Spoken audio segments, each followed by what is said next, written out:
The tendon in this test has typical inlet and outlet locations. Inlets are used for injecting the grout into the duct. Outlets allow the escape of air, water, grout, and bleed water.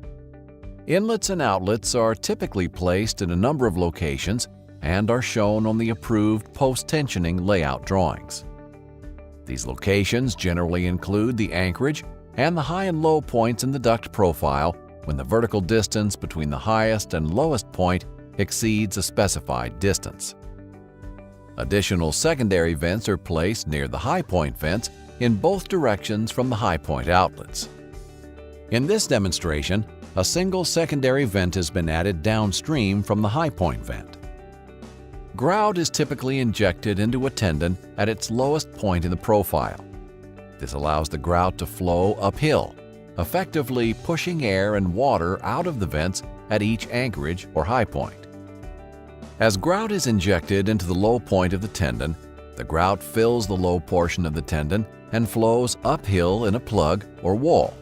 The inclination of the front end of the wall will vary depending on the fluidity and thixotropic characteristics of the grout. As the grout reaches the top of the high point, the grout breaks over the peak and flows under gravity down the opposite side, partially filling the duct cross-section. This grout flows down and fills the second low point.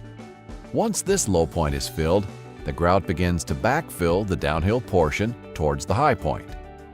This creates an entrapped air bubble that is discharged through the high point vents. Venting continues until a significant quantity of grout with no visible signs of air or water is discharged from the high points. Vented grout should be the same quality as was injected. Depending on the injection rate, tendon geometry, and grout fluidity, the grout may be discharged from one or both of the vents in the high point during the injection.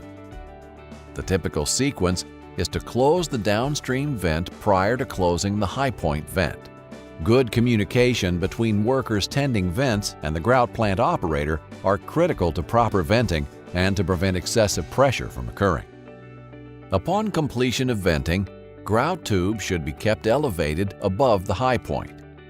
If the grout tubes are placed such that their opening is below the top of the high point, siphoning may occur, as illustrated here.